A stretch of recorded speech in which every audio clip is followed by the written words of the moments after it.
Hi, these comments are for MS, and this is Michael from bettertoeflscores.com. You completed the TOEFL speaking task number 4. This one is an integrated speaking task. It's reading, listening, speaking, academic.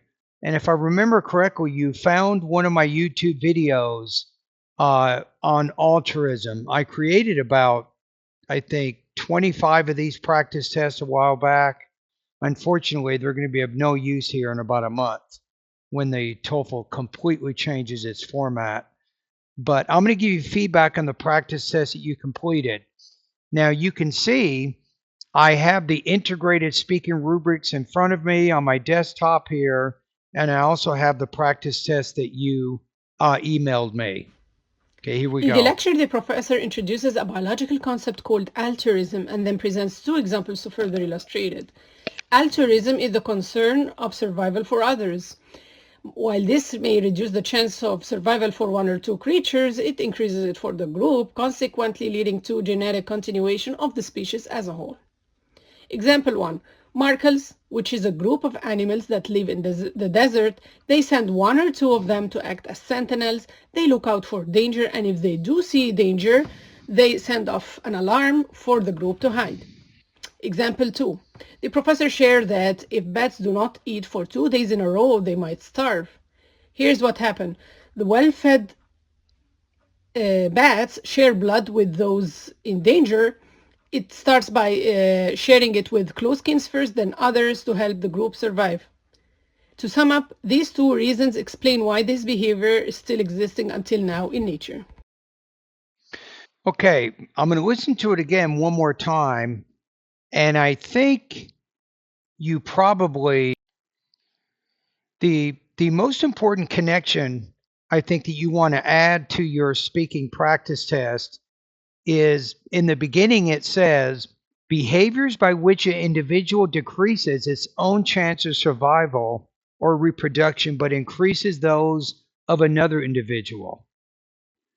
So the meerkat and the vampire bats are both, at least the individual animal is decreasing its own chances of survival by protecting the group. So I think that's the idea that you probably want to add to that. It says from a perspective, the sentinel's action is risky because it's kind of standing up and it's alerting other people of the predator. So it puts its own self in danger, but to help protect the rest of the group. And you want to make that same connection with vampire bats.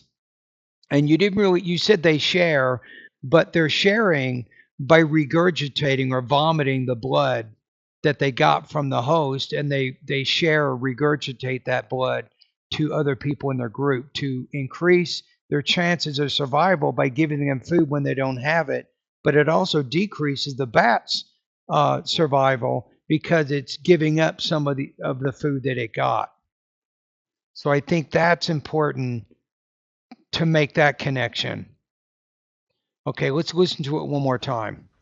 In the lecture, the professor introduces a biological concept called altruism and then presents two examples to further illustrate it. So the introduction is good.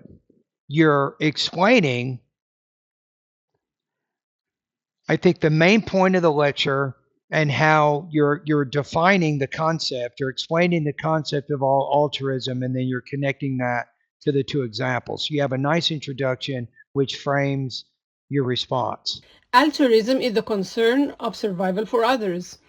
While this may reduce the chance of survival for one or two creatures, it increases. Okay, you did say it there. You said it right there. I missed that part. So it's reducing its own chances of survival for the benefit of others. And that's what that altruistic means. For the group, consequently leading to genetic continuation of the species as a whole. Okay. Example 1. Markals, which is a group of It's meerkats. animals that live in the desert, they send one or two of them to act as sentinels. They look out for danger, and if they do see danger, they send off an alarm for the group to Good. hide. Example Now, 2. wait a minute. Now with this one, so you also need to say, by acting as a sentinel or warning other meerkats of the approaching predator, it's putting its own self at risk because the predator can more easily spot that one meerkat because it's standing up. So you definitely want to mention how it's putting its own self in danger. That's the connection you want to make there. The professor shared that if bats do not The eat for professor shares that. So be careful about what I call grammatical word endings. These, in this case, it's a third person present singular S ending, and you want to pronounce that as a Z because it comes after a voiced consonant. So be careful about that. Now, the good news is it's a systematic error and it doesn't obscure meaning in any way. 2 days in a row, they might starve. Here's what happened. The well-fed bats share blood with those in danger. It starts by sharing it with closeskins first, then others to help the group Now, survive. how does it share? It shares it through a process of vomiting the blood into the mouths of the other bats or through a process of what's called regurgitating. To sum up, these 2 reasons But explain the why question this is, how is that individual bat putting its own self at risk by sharing the blood to other bats, especially its kin? So I think you need to make that connection. behavior is still existing until now in nature. All right, so let's take a look at it. So let's see I think for the most part, I think you have a fairly strong delivery. I don't see any major problems. I'm going to say 3.5 to 4 on delivery.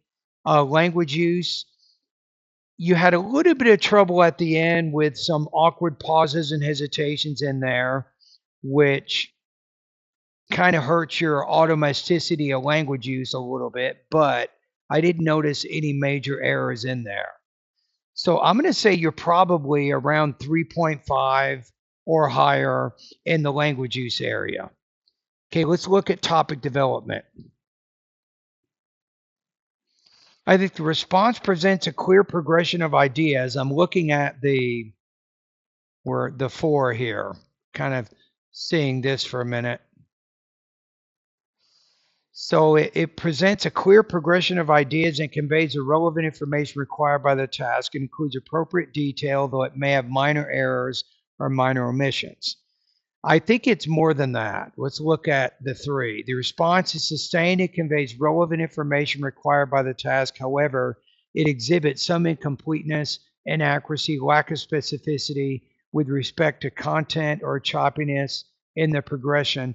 It's organized. It's not really choppy, but I think you wanted to connect the 2 examples back to how the sentinel and the bat is reducing its own chances of survival by its altruistic behaviors.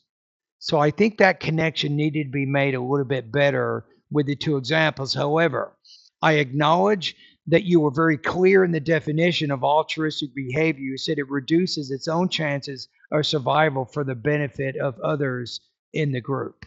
So you did make the connection clear in the introduction, but I think you could have done a little bit better with the 2 examples. So you're probably around 3.0 to 3.5 with the topic development, but you're higher in the delivery and the language use. So I'm going to give you a score here of I think between 24 and 26 points out of 30 on this one for some problems with topic development.